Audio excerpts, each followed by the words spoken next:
कई बार दिल ने पूछा, ये जो महसूस होता है क्या वो मोहब्बत है? और हर बार जवाब सिर्फ तुम थे।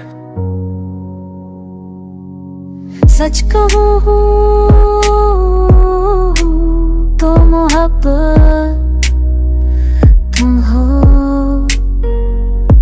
वो खामोशी जिसमें सिर्फ तुम्हारी यादें बोलती है, वो तन है जिसमें सिर्फ तुम्हारा चेहरा दिखता है। तुम वो ख्वाब हो जो आंखें खुली हो तब भी याद हो।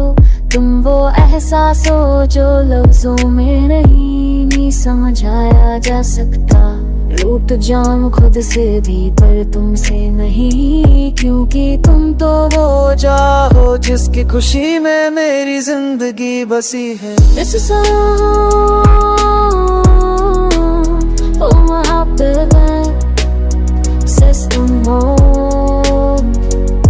मेरी सांस में बसा है तेरा नाम, न कभी कहा न कभी दिखाया, लेकिन हर पल तुम ही हो मेरे पास।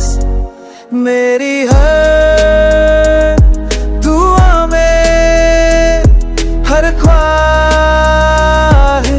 में तुम हो असल। लोग कहते हैं मोहब्बत वक्त के साथ कम हो जाती है, पर मेरा दिल तो हर दिन थोड़ा तो दर तुम में डूबता जाता है।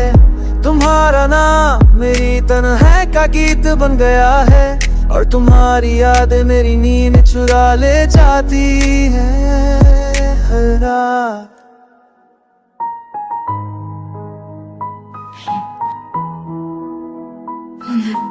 Never know how much you meant to me, because I never showed it and you never asked, but deep down it was always you. सच कहूँ तो मोहब्बत तुम हो। जिस पल मैं जीता हूँ उसमें तुम्हारी कमी होती है। दिन प्यार है कभी वक्त मिला तो लौट लाता, मैं वही हूँ जिसने तुमसे बिना कहे सारी जिंदगी तुमसे मोहब्बत की। सच कहूँ तो मोहब्बत तुम हो।